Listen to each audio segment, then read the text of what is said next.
What's up, guys? It's that time of the year where most of the country is going to be facing cold, muddy water. Yep. Probably the worst combination ever for bass fishing, right? But it just, this time of the year, late winter through spring, it's just something that we deal with, right? And it can be a big challenge. So today we're going to break down 4 must-have baits for cold, muddy water. These are baits that both Julius and I use. We're going to talk about them from 2 different perspectives. From my perspective, just having fun, going and catching fish, and Julius's perspective of guiding clients and fishing tournaments. Absolutely. Sound good? Yeah, let's have some fun. If you want to talk about cold, muddy water, let's do it. No. Second. Welcome to the Hookup Tackle. The Hookup Tackle is the world's largest showcase of Megabass products, featuring baits and colors not found at any other dealer. The Hookup also offers a wide display of O.S.P, Evergreen, Deps, Lucky Craft, Jackal, and many more.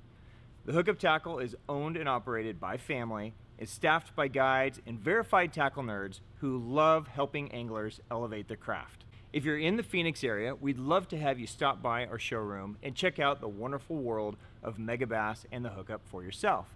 If you shop online, there are almost 10,000 SKUs of Megabass products alone, with hundreds of other companies and new products being added daily. So next time you're looking for that hard-to-find bait, that color your fish have never seen before, or maybe you just want to elevate your game, look at thehookuptackle.com. Welcome back, my friends. I am Ben with the Hookup Tackle, the Tackle Otaku on Instagram, being joined by my buddy Julius Mazie. What's up? AKA the Hippie, and our other friend over there, CJ at Desert Bassin. We're the Hookup Tackle USA. Today we are talking about an unfortunate reality of like late winter through spring, right? And that's cold, muddy water. Yeah, you got snow melt, running water in. It's just cold, shitty temperatures, but bass still got a bite, right? Right. So, cold and muddy definitely changes a fish's behavior when the body of water that you're on isn't used to those 2 things, wouldn't you say? So if you guys are fishing, naturally muddy water anyways, and it's just cold, well, then, this is probably just normal stuff that you throw, right? Nothing really changes in your fishery. But if you guys are fishing places that are generally clear or on the clearer side, and then all of a sudden they turn muddy, which is what a lot of the country deals with. It's what we're in the middle of dealing with right now. All our creeks are muddy. So, you get those late spring rains or, winter snow runoff, and everything just drains in and pulls all those nutrients and just muds everything up, right? What does it do to the bass? How does it change them when they're used to clear water and all of a sudden you throw mud on it? What happens? I don't necessarily think that they leave those areas, right? They deal with the conditions that they're hit with, and they definitely get more lethargic. Find whatever piece of cover, if there's one little stick and that water turns, they're going to go there because they feel safe and it's something for them to hang out and potentially get food to run by it. So I think they just kind of slow down and hunker down until either that water clears up or warms up. So do you say if let's say you're in the winter and fish are kind of staged out, right? And they're maybe sitting in 20 feet, 30 feet, and all of a sudden you throw mud on there. Do you think everything stays in 20, 30 feet, or do you think it changes? They go to the bank. So they move shallow. Yes. And why is it that they're moving shallow? I think it's a visibility thing for them, and I think that the warmer water is shallower. With the conditions changing. And I think a lot of it too is bait. Yes. Right? So I think the bait likes to go shallow. I think bass by nature, would you agree that bass by nature want to be shallow? Yeah, absolutely. I mean, I don't think they like to be in 30 feet or 50 feet. They just go there because the food's there, right? The food's there, and that's where they're the most comfortable. Gotta think like them a little bit. So what's happening, out here, and I know this is going to happen where a lot of you guys live as well, is we're coming out of winter or kind of still in winter, approaching early spring, and our fish have been kind of wintering in more winter holes, I guess. Just more on deep structure, deeper channels, deeper water, and all of a sudden you throw mud and those fish gravitate to the bank. And they can be very difficult to catch because A, it's muddy, right? And B, you just screwed up their whole algorithm. Yeah. Like their whole life was spent like chilling in 30 feet, nice clear, lots of food around, and now all of a sudden, like, you turn the lights off. Survival mode. Survival mode, right? Yeah. And so those are the fish that we're talking about today, and the techniques we're going to talk about are aimed at catching those fish that just kind of got shocked.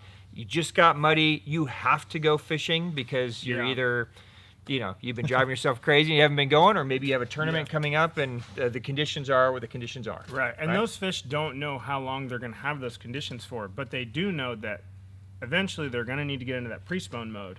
So once they're up there on the bank in those muddy water conditions, they're going to start eating because at some point they're going to need to spawn. They don't know how long they're going to have that muddy water. Yeah, no matter what the water temp is, moon phase is always the dictation, right? So, you know, if I mean, time of the month, time of the year, it's all kind of like a cycle, right? So, I mean, if you're, you know, a deer or an elk out in nature, it doesn't matter if you're warm or cold. Right. The time of the month is time of the month. Absolutely. Right? Or the time of the quarter or whatever your cycle is. So when it's time to spawn, it's time to spawn no matter what the air temperature or anything's doing around They're certainly feeling that push, like, this is coming, right? Okay. That elk spawn is something to be had. I know you're into that, you weirdo. Hookup Lodge.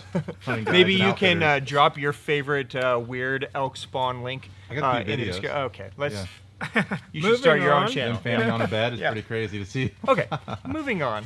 Yeah, let's talk about some baits. Let's do it, man. Okay, so your and I's starting point is pretty much exactly the same. Yeah. Okay, so where do you start? You have no history of, you know, what they're biting, what they're eating. You just know that you fished this lake and all of a sudden it got cold and muddy.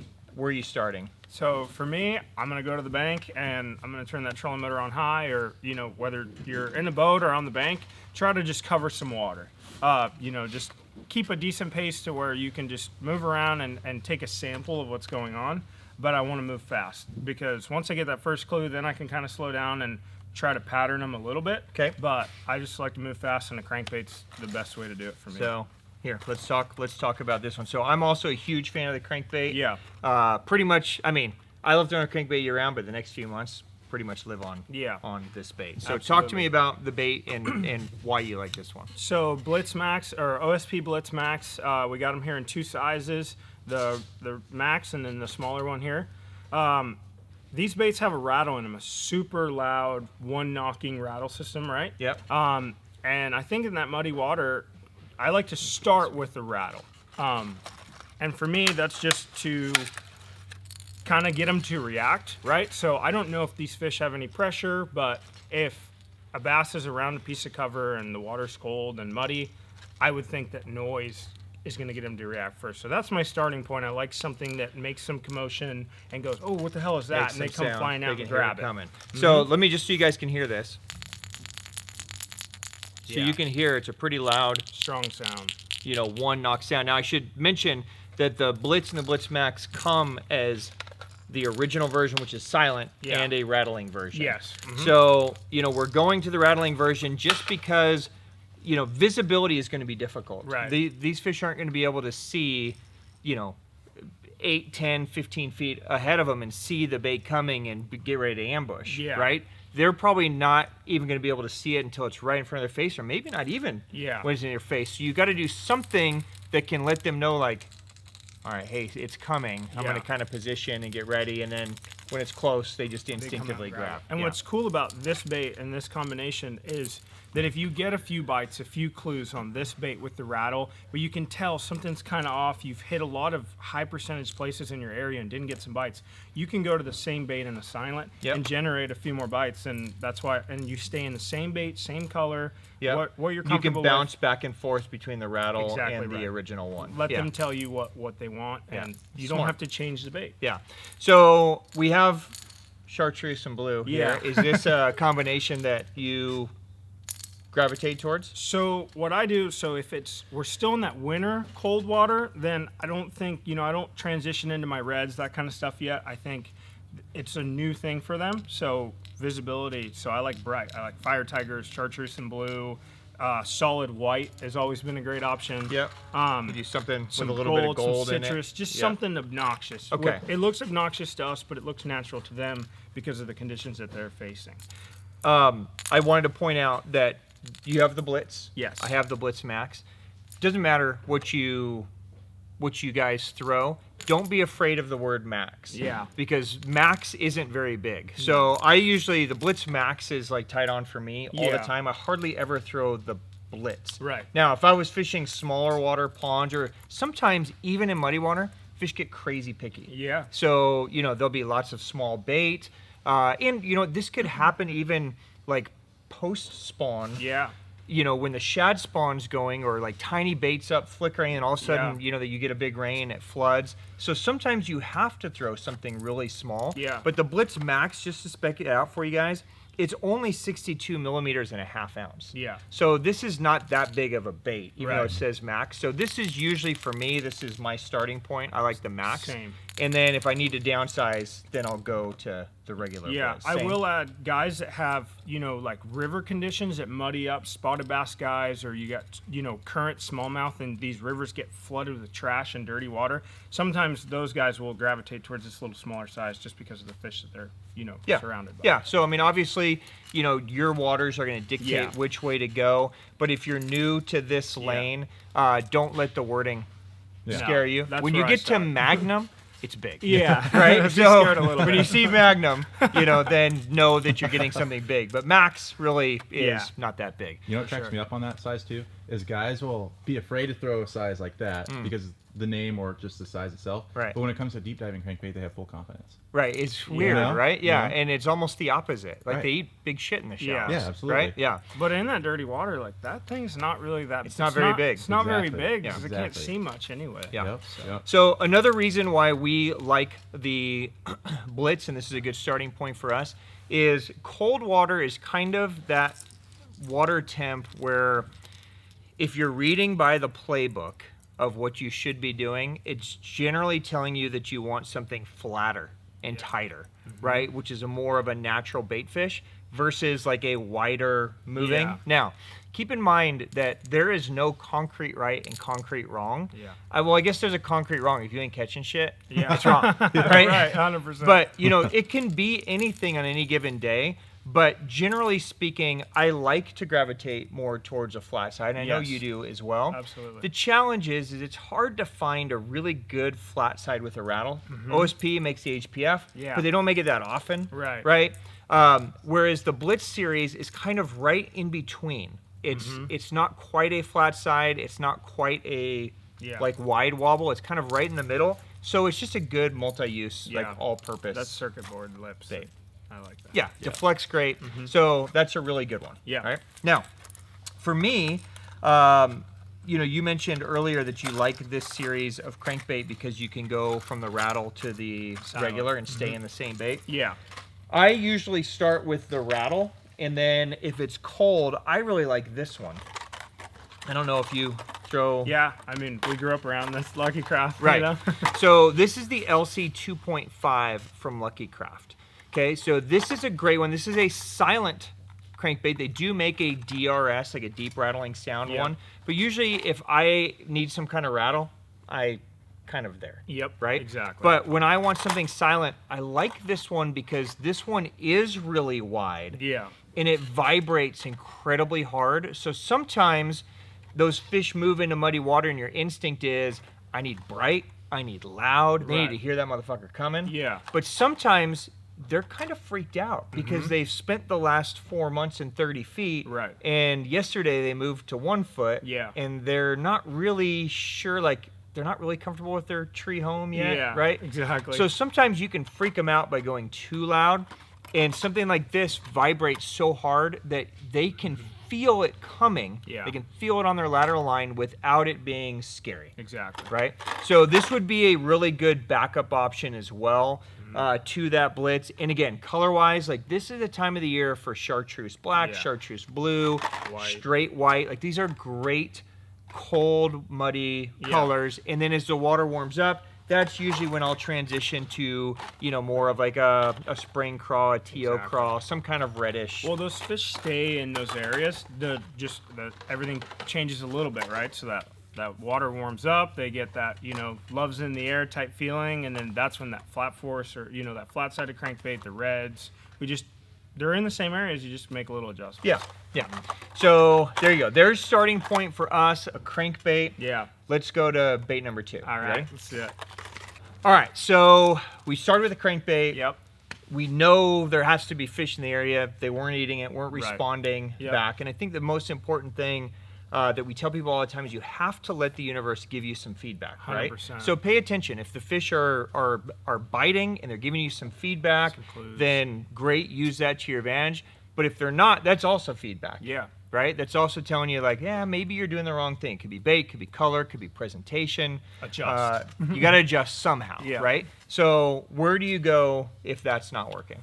Keep it traditional, man. Spinnerbait. 'Kay. For me, I like a Colorado and willow blade combination. Also like a double Colorado. It just kind of depends on what I'm doing, but I'm going to always start right here. SV3. Ever since it came out, it's been favorite of mine. Hasn't left the boat. Okay, so let's talk about a couple things. Talk about Okay. the spinnerbait in a second, but let's talk about the blade combination. Okay. So you said Colorado willow, Yeah. right? Or double Colorado, depending on what it is. So I'm a huge fan of Colorado willow. Yeah. For me, if it doesn't have a willow on it, I have no confidence. Right. And I know that that's just because you're an I Arizona suck. boy. Right, yeah. You're yeah. a West guy. That's just right? what it That's is, right? But the Colorado blade, it doesn't seem like it makes that much of a difference to go from a willow, which would be, here, give me one of these. Just go for it. So just in case you don't know what the hell we're talking about, the willow is going to be this longer blade down here, and the Colorado is going to be this smaller, more circle-looking blade, right? So the difference between that is that willow is going to give more flash, Yeah. and the Colorado is going to give more thump. So as it goes through, it's creating more sound, kind of like throwing that LC 2.5. Yeah. It's just creating a thump every time it goes around. Those fish can feel, so you're getting more. It's less of a visibility thing and more of a feeling. Yeah, and what I like about it too, you know, if there's a piece of a laydown or a piece of cover, I can get that spinnerbait up there, and it allows me to keep that bait in the strike zone because I can slow roll a little better, and that slows me down. And then that thump, that whole combination is just for those conditions. I really enjoy.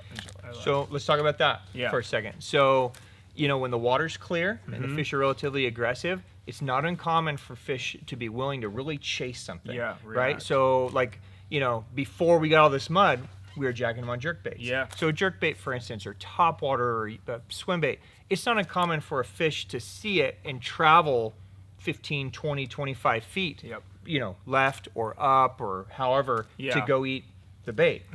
When we're talking about cold mud, Yeah. they're not going to do that. No. I mean, it's got to be right here. I would love it if they do it. Yeah. But usually what happens is because it's so kind of freaky, yeah. they usually gravitate even tighter to whatever it is they're holding on. And that could be a laydown, it could be a Yeah. rock, it could be literally just a little dip in mud. Yeah. Whatever it is, they get super, super tight to it. So you want to make sure that that bait, if it's a stick, Yeah. you don't want to throw it by the stick. You want to throw it at the stick. Exactly. Right? I mean, To that deflect. fish is sitting right here, and you need to hit him Yeah. right here. He's probably, if it's out here, he's probably going to let it go. Yeah. Because he doesn't really know where it is. So you really got to make contact or get super close Absolutely. to your target. And that's where spinnerbait shines because it's, you know, typically more snag resistant than a crankbait. Yeah. Right? Deflects good. Yep. Yeah. And don't be afraid if, like, you see this piece of structure and you wing your spinnerbait over there and you make a great cast. Like, don't be afraid to mix up and make different angles, pick up that crankbait. Like, if there's a piece of structure there, don't just make one cast and move on. It's worth picking it apart a little bit with what's going on. Yeah, and that's a good point too. Yeah. You're going to probably have 3 or 4, well, we would have all 4 of these things that we're Yeah. talking about tied on, and maybe even multiple combinations of each one of these, right? So like if I know I'm going out, I've got a 2.5 and a Blitz Max on. I've got a couple different spinner baits. I got a few of the next things we're talking about, Yeah. right? So, you know, if you know, like, fuck, there's got to be a fish in this laydown because it's the only thing around here that they Yeah. would hold on, then it's smart to pick it apart, Absolutely. mix up the baits, do different things. Mm-hmm. All right, SV3, let's talk about that really quick. So this is a spinnerbait that's designed to stay down in the column. Yeah. Now, you can burn this and fish it really fast and get Yeah. it to come up, but really where this spinnerbait outshines some of the other ones is the design of the head and the shape of how it's all put together. Yep. It's a real compact spinnerbait, but it's designed to stay down. Yeah. So it lets you fish it slower along the bottom without worrying about it lifting up too high, which is perfect for this type of fishing. Yeah, keeps it in the strike zone and puts fish in the boat. Weight-wise, Yeah. what are you doing for weight-wise on this? Even though we're in shallow water. Yeah. What are we So, doing? This is, I mean, I think this is something a lot of guys don't do. We just grew up doing it, but I started a half, but I'm not opposed to go to a 3/4 or even a 1 ounce to maintain that bottom. Even rolling this thing on the bottom, if you're 2, 3, 4 foot of water, it's not a bad thing to get that thing cruising and dredging the bottom. So Yeah. I like those bigger, heavier spinnerbaits. Yeah, 5/8 is kind of my magical number. Yeah. But half of 5/8, I mean, dude, we're an 1/8 ounce off. Right, Right. yeah. So I mean, 5/8 is only one more eighth than 4/8, Yeah. which is half.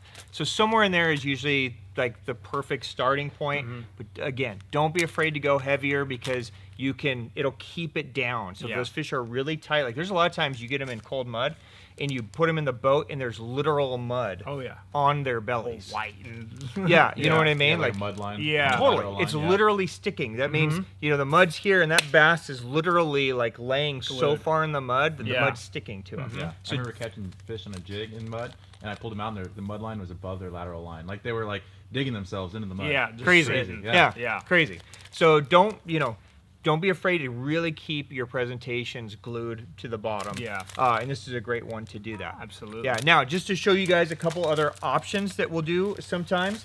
Sometimes they really want like a painted blade. Yeah. Right? So you and me are both big fans of this style spinnerbait. Yeah. So, like I love the chartreuse blades, especially if there's smallmouth involved, but Absolutely. bass love like a painted white, a painted, chartreuse, a red. Yep. Just something with some body to it sometimes makes a difference. And I know it seems crazy that color can make any Yeah. possible difference when they can't see a single fucking thing. Yeah. But a lot of times it does. When there's 0 visibility or 1 inch visibility, it makes a difference. Yeah. I mean, how many times have you seen over the last 5 years guys throw a spinnerbait with like a red blade Yeah. and they catch them and the guys without a red blade don't catch? You know what I mean? Exactly. Like it Little doesn't. differences. Right. Yeah. Little subtle things can make a big difference. Yeah. So the high pitcher max is a great one. And again, getting back to what we talked about before with the crankbait is sometimes you need to downsize Yeah. your bait too. So the O.S.P high pitcher is a really good one as well. And again, you can get it in some of these brighter colors that really stand sweet. out in the mud. But this would get you a super compact Yeah. if they're eating tiny little bait. But again, you could throw a 5/8 ounce like what I have here. You could really keep it down and fish it slow. So That bait vibrates really good too. it does. Yeah. So there you go. There's our spinnerbait Yeah. option. Again, that's kind of my 1-2. Crankbait, spinnerbait. Yeah. Generally, somewhere in there, we figured it out. Yeah. But in case we haven't, Yeah. we go to the next bait. Yep. All right? Let's talk about that. The cleanup crew. The cleanup crew. All right, so we've done the crankbait, we've done the spinnerbait. Now we're moving on to the next option. Yeah. I'm going to call this the swim jig option. You throw The chatterbait. the vibrating The version, vibrating and I jig. like the non-vibrating Yep. version. So let's just break it down and talk about when you go to this, why. Break down your chatterbait idea here. So it's just another tool to the trade for the conditions that we're facing. I like to throw a chatterbait just because it's a different vibration that the spinnerbait's going to get off. It doesn't deflect off cover as well as the spinnerbait would, but you can kind of finesse it a little bit and get it in and out of there, and sometimes that does a trick, mixing up the presentation.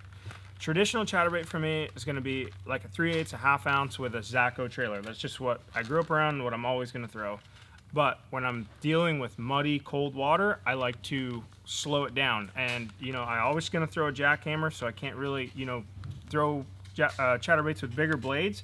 But to get that thump, I'm going to mix up my trailer. Okay. So I'm going to go a big paddle tail, a Keitech, or something along these lines, 4.3, 4.8, something big, obnoxious. It looks obnoxious to us, but to them, more appealing because it's going to allow me to slow down Unlike with that spinnerbait, I can get it around the cover and really just slow the turn of the handle, and it's not going to rise as much with that big boot tail. Okay. So it just helps you fish it a little slower, a little more methodical. Yeah. Are you choosing this in grass or wood or rock, or does that make any difference to you when you go to a chatterbait or versus not going to a chatterbait? So I think if, you know, I'm sitting in the garage the night before and I know the conditions that we've been talking about, that's what we're faced with.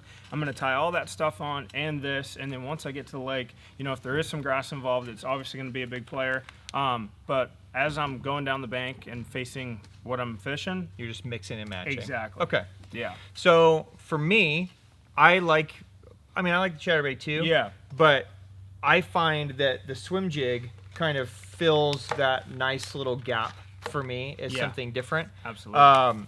What I also like about a swim jig is it kind of goes hand in hand with the jackhammer. Yeah. The jackhammer, as you mentioned, isn't great at like being snag proof. Yeah. Right? Grass, it's easy because you can kind of rip it out of the grass, right? Or cockleburrs or weeds or that kind of Yeah. stuff. You can get it in there, you can fill it in there, you can rip it out. But if you get it around wood, Yeah. it loves to snag. Yeah, it rolls wood, over. Right? So for me, I can throw more of a swim jig and I can really kind of pitch it right to the bank and drag it right into the tree. Yeah. Drag it to the base of the tree, swim it up and over the tree, let it fall back down, and really kind of pick the cover apart. Yeah. Right? So this is where a lot of it's going to come to personal preference for you guys. You have to Yeah. pick something. For me, like a chatterbait and a squarebill are almost the same thing. Yeah. And some days they eat this one better than the squarebill, and some Yeah. days eat the squarebill better than this one. I just enjoy fishing a squarebill, and I have a lot more confidence in a Yeah. squarebill than a chatterbait. Yeah. Other guys are the opposite way. Like if Brett was sitting here, he probably didn't, he'll say he has a squarebill. Right. Right. But he didn't throw no stupid squarebill. No. Right. The So blade looks pretty square. yeah. So this is going to come down to personal preference for you guys as well, and just something different, Yeah. another option. But don't be afraid to throw a swim jig. I'm not big on like flipping, and a lot of guys Yeah. do just like to flip and soak something in a tree, like a beaver or Yeah. something like that.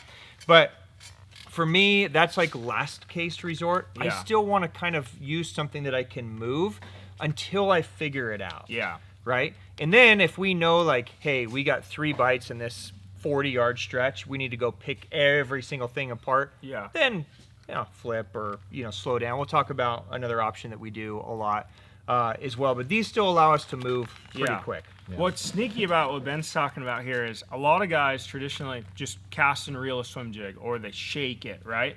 But what Ben's doing is literally, it's like you almost flip it in there and he feathers it over every like limb and keeps it in there, and that's a different profile that people don't use a swim jig that way. Yeah. You know? So I'm almost specifically looking for like a tree. Yeah. Or a wood, something with branches or arms or something, right? That I can throw it in, and if this is an arm, I can let my swim jig and it's going to swim on the way down. Yeah. So they're going to feel it. I can kind of hop it like a jig, and then I can swim it up the branch, Yeah. and I might even feel it pulling up a branch, and I might give it some slack back. So Yeah. that swim jig's swimming up, and then I gave it slack to go back down, and I Yeah. swim it back up, and it's going back down. And then I might do that 2 or 3 times. Yeah. And then I might finally pull it up and over and then let it go back down. A lot of times that pulling up and over will cause Generate. a bite, right? It just allows me to really methodically fish that Yeah. tree instead of just swimming it in or, doing Yeah. a traditional swim jig kind of shaking. And you've kind got of thing. that big shad profile. It's not like a regular crawl and jig combination. It's still that shaddy type. Something profile. big, right? Yeah. Mm-hmm. Bluegill, shad, just something bulky that's actually swimming and moving that they're feeling. Hopefully they're seeing it, but I know they're Yeah. feeling it, right? That's a sneaky one. Yeah. And it's Fucker. great, Yeah. because you can turn around and make a cast with it as well and work Yeah. it down a grass line and not have to flip out like a Texas rig or something. For sure. Yep. Pretty dirty. So yeah, you could get bit on this and, Yeah. and miss them and be like, oh, you dirty. Yeah. And then wind it back in and then throw your swim jig out there and just present Or basically the flares. same kind of profile, but much more natural and sometimes get hung follow up. up. So, for me, swim jigs of choice, I like the Evergreen Grass Ripper Yeah. with the head shaker. This is like a real hard hitting, like it creates a lot of vibration. Yes. There's good, whether it's white or red or black or whatever color. Yeah. This is a great option. I love the Uoze swim jig with the 5-inch spark shad. Oh, it's hard to So, I mean, again, I'm a big fan of white and chartreuse. That's usually where I go. So Yeah. some kind of combination like a sexy shad with the lemon shad or the ghost shad with the Uoze, something like that. Just a Very white and chartreuse. But this will give me a blade Yeah. as well that will help me keep the bait down a little bit. And just one more thing of vibration. Yeah. And they're not going to see the fucking blade. Right. All right, it's muddy. But it's just one more thing, and they eat it really good. Yeah. And then sometimes if smallmouth are involved, and this works for largemouth too, but really I kind of just do it when I'm talking smallmouth. Yeah. The O.S.P, the slipper jig, but in that crazy, Yeah. you know, pink and chartreuse, and I'll just put like a little chartreuse and white, like something like, you know, Spotted caramel bass love shad. that shit too, Spotted dude. bass love it. Yeah. So, you know, that's just kind of like my little asterisk thing. Yeah. I throw the slipper jig a lot in like Yeah. normal condition Yeah. water, right? Yeah. When I'm kind of flipping. But when it gets real muddy, I generally go with like the grass strip or the Uoze. It's just a little more body and it can Yeah. hold a little bigger bait. For sure. And this is kind of my downsized one. Yeah. So, I like it. all right, so there you go. There are the 3 kind of reaction presentations, but we Yeah. have one more to show you when you kind of figure out like, okay, they're in this area. Yeah. This is one more kind of sneaky one that you guys should add into your arsenal. You ready to give it Let's away? do it. All right, talk about it. All right, dude. So you know they're in the area. Give Yeah. away your cold muddy water secret. How are you All picking right. it apart? So I've been in this Drop shot. area. Yeah. Yeah, drop shot, pink worm. So, you know, you've found some fish, you're hunkered down, you've got a few bites, caught one on blade, caught one on spinnerbait, or sorry, on crankbait. You kind of know where they're positioned, but you've made multiple passes and you haven't got those fish to bite again. I like to slow down, and the best way to do it in cold, muddy water is a big mop jig, and no better way to do it than the Zero. Yeah. So the Mop Jig is basically, here, I'll take this one out. Yeah. Just referring to a style of jig. Now this is an O.S.P. There's different kinds, right? I mean, this is like an old Been around school, forever. 100%. So typically a mop jig is using like big, thick kind of living rubber. O.S.P is a kind of a hybrid of like traditional skirt material and living rubber. Yeah. And you can see it's just a big, bulky jig, but what makes it so it kind of looks like a mop. Like if Yep. you're sweeping the floor, you're just dragging this mop, right? Yeah. That's the idea behind it. But when this thing lands, right? So when it lands, all those skirts just kind of open and flare and just create this bulky Yeah. mess. Fish attractor. Basically, baby. yeah, fish attractor, right? So it's just something, I don't know if it like tickles them, right? Like maybe it lands into their face and all of a sudden Yeah. they get tickled by the little, Like, ooh, a mop. by the tentacles. Yeah, ooh, Yeah. mop, that looks good. Or if it's just bulky and they feel it, whatever the case Definitely is, feel it. you know, this is the time of the year for me Yeah. that I just live on the mop jig. 100%. Yeah. That's if I'm slowing down, this is the only thing I'm gonna pick up. They're gonna eat it. I mean, Yeah. it's a proven fact. Now, you can do a couple different things with this. A mop jig is typically longer strands, so you can use a trailer bait Yeah. or not, No. depending on how fast you want this thing to go. So Yeah. if you want to fish it a little quicker and really kind of bang it around and move and hit cover and move and hit cover, then you can throw it just like it is Yeah. out of the package, no trailer. You have a lot of friends that use it Yeah. like this. Yeah, absolutely.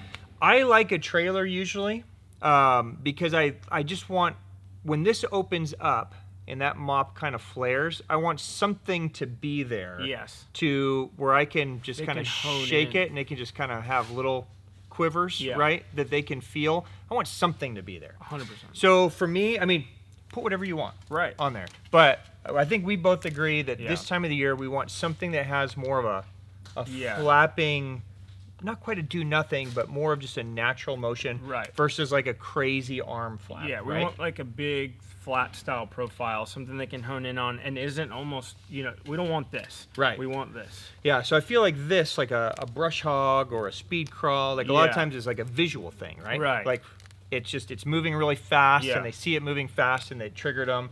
Whereas this is something that we still want them to feel because Yeah. they may not be seeing it. So we want more of like that single Yeah. thump where they can feel that little push and be like, oh, there it is. Yeah, and I'll say yeah. most of my bites with this thing, like when it's cold muddy, you don't flip it in there, hits the bottom, and goes don't. Like it's a lot of time you flip it in there, feather it down, and it's just sitting there, and you're barely moving it, and then all of a sudden it's just slack lined. Yeah. Like they just come, they see it, And then they come over and barely just pick it up. Yep. You know? Yep. Subtle. And that trailer gives them something to be like, okay, I'm coming over for Yeah. you. So I'm gonna give you your trailer that right. you like. For me, most of the time, I like throwing this guy. This is a O.S.P Dolive shrimp. Yeah. We've talked about this combination before in some other videos. I like the 6-inch size because it's just a really long, skinny bait that just thumps. Right? So it fits on this jig well, it extends it out even farther, but when this thing lands in the water, it folds down. It just has that nice kind of fold to it that I really like. So that for me is a go-to, but I know you like more of a bluegill profile. Yeah, I like the Bullflat, Deps Bullflat. It gives me the profile that I look for. I mean, just flat, do nothing, but it looks right. Does it slow the fall down a little bit too? 100%. Yeah. It slows it down, and you can feel it too, like when you're dragging it, like that thing's doing some stuff down there. Yeah. But not too much to where it's intimidating to the bass. Yeah. And when you put this thing together, guys, like it's a big jig. Like it looks intimidating as hell to us. Right. But in reality, with the conditions that we're talking about, that's what you want. That's want what you're trying big to and do. bulky. Yeah, just something they can feel down there. Yeah. Yeah. So give that a try. Of course, you can always do your traditional just Texas rig beaver. Yeah. You know, add a punch skirt. I mean, you can do your normal flipping Yeah. things.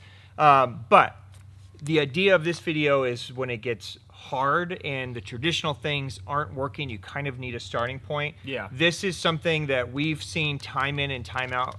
Like, it gets bit when some of the other things don't get bit. I'd rather catch them on a beaver. Yeah. Because I like the hookup ratio on a big 4-aught, flipping hook, and like I just enjoy that. But there's times when throwing that jig just really gets bit when nothing else will. I feel like people understand like bass and conditions, but they don't make the subtle adjustments. So they think, oh, I got to throw a jig, but they'll just grab a traditional, silicone skirt jig and throw it out there. And sometimes going to the mop is the difference. Or with the spinnerbait. Yeah. Just throwing a double willow white spinnerbait isn't getting bit. That's Colorado to slow it down is what makes a difference. Yeah. Sweet. So, As a side note, real quick, I think everybody knows what setups they should throw like a spinnerbait or a crankbait on. Yep. But for you guys, like, what's your ideal setup for something that big? For someone that's wanting to get into it? For something like this? Yeah, for like So- a mop jig specifically. I usually throw this on, so like now I'd be throwing it on like the FMJ, the 7.2 heavy Steez,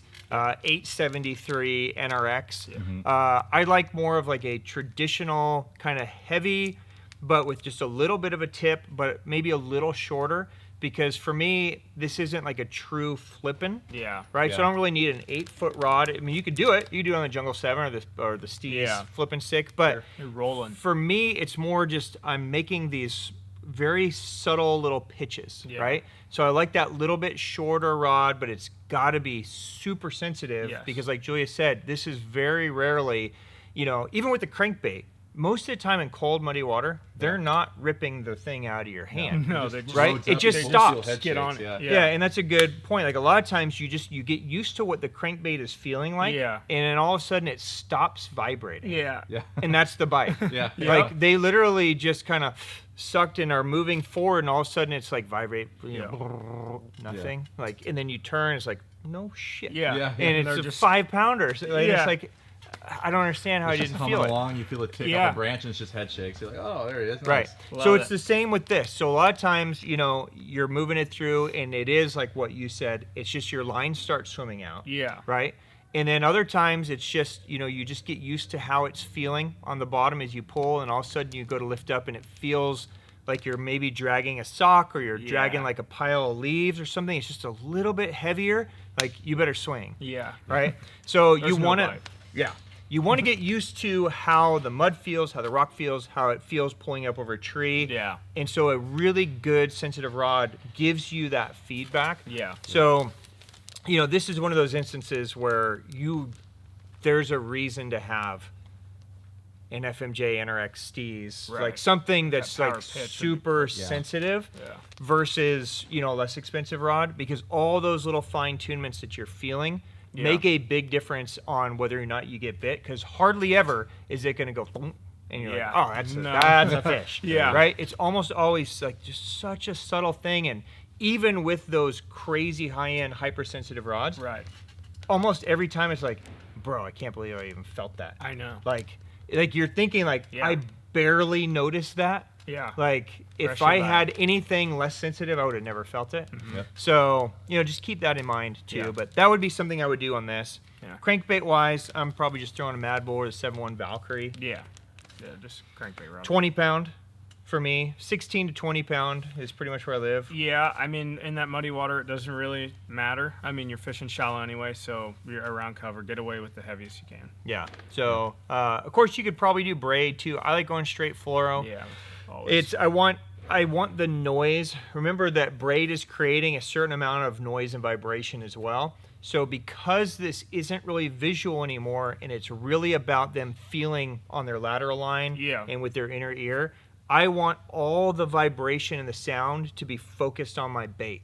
Yes. I don't want my bait to be making noise and my line to be making noise to where they're not exactly sure where to key in. Yeah. So, even though it's not, I mean, this isn't a visibility thing. It's not like Yeah. one need fluorocarbon so they can't see it. They ain't gonna see shit. Yeah. But it's a noise thing, a sound thing. Absolutely. I think you'll find that you'll get a lot more bites going straight fluoro. But by all means, do whatever works for you. There's, again, there's no exact right when it comes to line. There better be fluoro on your jig, though. Yeah. I think For it's me, a little bit of yeah. a drop factor from Yeah. that braid to Like, the leader in shallow water. For me, Yeah. that 22-pound shooter, when I'm flipping a jig, the most abrasion-resistant line, and when I crack, I'm going to feel that I'm going to get them. So, just a quick note on that. So, Yeah. if you guys are doing this close range, whether it's this pitching or flipping, by going to that shooter. So we talk about sniper a lot, like 20-pound sniper. I live on it, Yeah, right? And it could be in VizX for you guys or whatever it is that you like. I like throwing sniper because it's just limp and easy to throw. Yeah.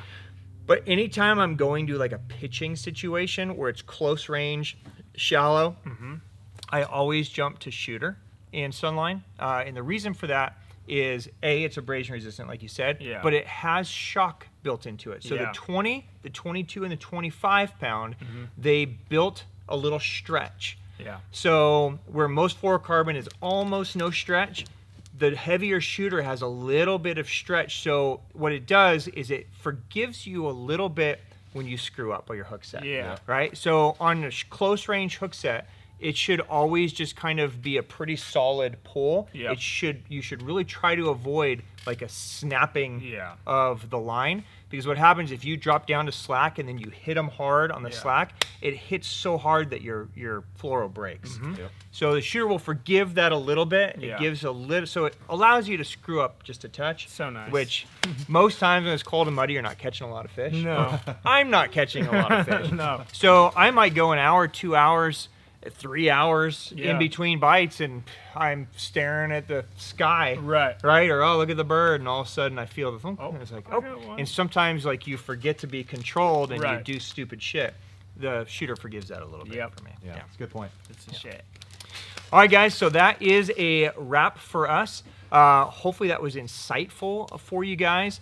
If you guys are facing cold, muddy water, give it a try. I think what we talked about will help you guys catch more fish and at least give you a starting point, or maybe, find an alternative to what you've been doing if it hasn't been working for you. Right. If you guys have a technique or a bait that's really been working for you that we didn't cover, I'd love for you to share it down below so we can collectively as a group all grow to be better anglers. So please drop it down below. If you have questions on anything that we covered, whether it's rigging or the rods or power fishing it or whatever, drop it down below as well, and Julius or myself will get an answer to you. Yeah. So That was fun. on behalf of myself Yeah. and Sweet. Julius and CJ, What's up, guys? thank you guys for your business and giving us the time, and we will see you again soon. Good luck with your cold, muddy water. Thank God spring is around the Yeah, corner, right? it's coming. Yeah. See Peace ya, out, my boys. friends. See ya. Later.